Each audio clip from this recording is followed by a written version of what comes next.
5 centrist Democrats have killed the nomination of Saulomarova to head the office of the Comptroller of the Currency, assisting Republicans, intentionally or unintentionally, in winning their Red Scare campaign. Omarova is a professor of law at Cornell, an expert on the banking industry, and previously worked as an advisor in the Department of the Treasury under George W. Bush.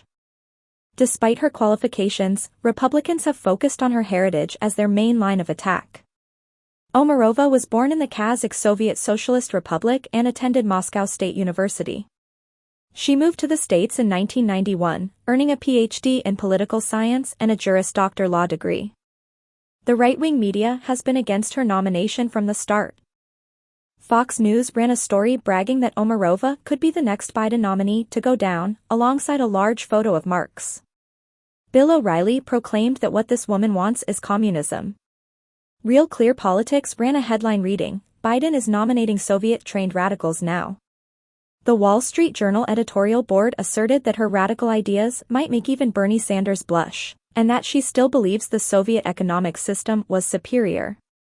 Republican Senator John Kennedy, of Louisiana, piled on the Red Scare tactics during Omarova's nomination hearing, questioning her participation in Soviet society as a child.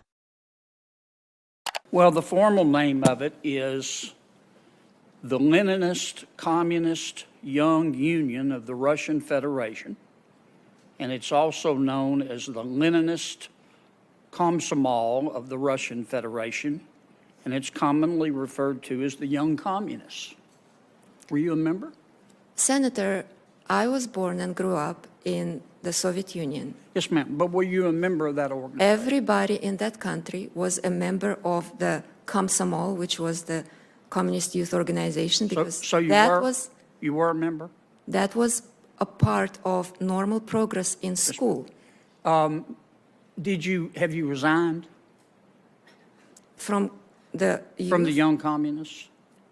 You grow out of it with age, automatically. Did you send them a letter, though, resigning? Senator, this was many, many years ago. As far as I remember how the Soviet Union worked, was at certain age, you automatically stop being a member of that. Could you look at your records and see if you can find a copy of? But I don't mean any disrespect. I don't know whether to call you professor or comrade.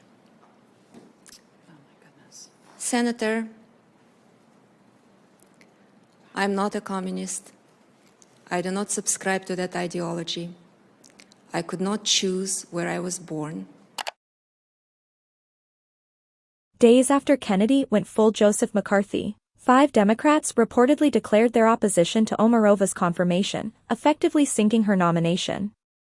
Banking Committee members John Tester, Mark Warner, and Kirsten Sinema, with the support of Senators John Hickenlooper and Mark Kelly, refused to vote in her favor.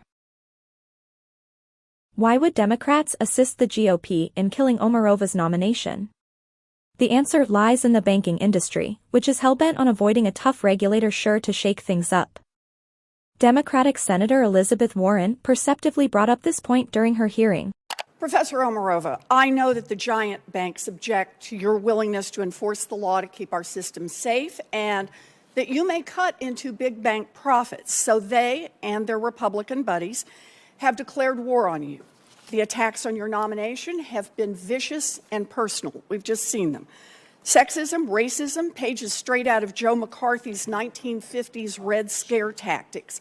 It is all there on full display. Welcome to Washington in 2021.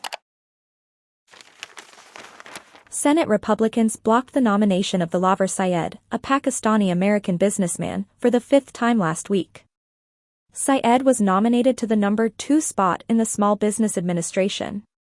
If confirmed, he would be the highest-ranking Muslim American in the Biden administration. However, every Republican on the Senate Small Business Committee boycotted the vote for Syed before Thanksgiving break, effectively preventing his confirmation unless it is resubmitted next year. Most recently, the GOP members said they oppose Syed's nomination because of coronavirus relief loans given to affiliates of Planned Parenthood. There's one problem with this argument. The money was handed out under Trump's administration, not Biden's. The relief loans are just a contrived front to obstruct a Muslim American nominee. Republicans on the Small Business Committee originally raised racist concerns over Syed's heritage and work with Muslim advocacy groups. A diverse coalition of faith organizations spoke out in Syed's favor. The American Jewish Committee does not normally take positions on nominees requiring Senate confirmation. However, accusations around the Laver Syed's nomination based on his national origin or involvement in a Muslim advocacy organization are so base and un-American that AJC is compelled to speak out. Finally, let's note that the same Republican Party claiming to be concerned about anti-Semitism also supports Representative Paul Gosar, who promotes Holocaust deniers on social media, and Representative Marjorie Taylor Greene with her Jewish space lasers. Last month, Senator Chuck Grassley, the Senate Judiciary Committee's ranking member, attempted to compliment a Korean-American judge during her confirmation hearing. Instead of praise, Grassley's remarks built on a harmful racial stereotype and inadvertently revealed his inner prejudice. Senator Grassley. Judge, welcome. What you said about your Korean background reminds me a lot of what my daughter-in-law of 45 years has said. And if I learned anything from Korean people, it's a hard work ethic and how you can make a lot out of nothing. So I congratulate you and your people. Thank you. Grassley faced broad criticism for casting Asian Americans as the model minority, a concept that suggests Asian Americans are more successful than other minority groups because they work harder. This myth is particularly harmful during a period of racially motivated violence against Asian Americans, perpetuated by right-wing coronavirus propaganda. The model minority image stratifies non-white racialized groups by pitting the good minorities, Asian Americans, against bad minorities, African Americans.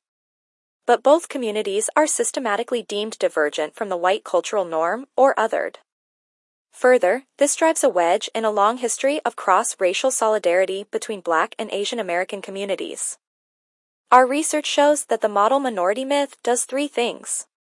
First, obscures anti-Asian American racism.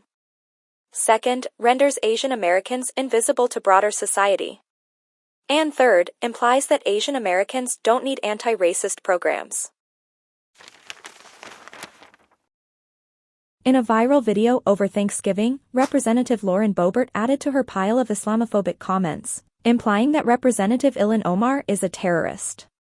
Actually, I have an Ilhan story for you. So,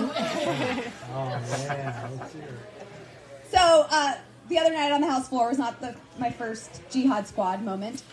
So, I was getting into an elevator with one of my staffers, and he and we're leaving the Capitol, we're going back to my office, and we get in the elevator, and I see a Capitol police officer running hurriedly to the elevator. I see fret all over his face. And he's reaching, and I'm like, what? The door's shutting. Like, I can't open it. Like, what's happening? I look to my left, and there she is. Ilhan Omar. Oops. And I said, well, she doesn't have a backpack. We should be fine.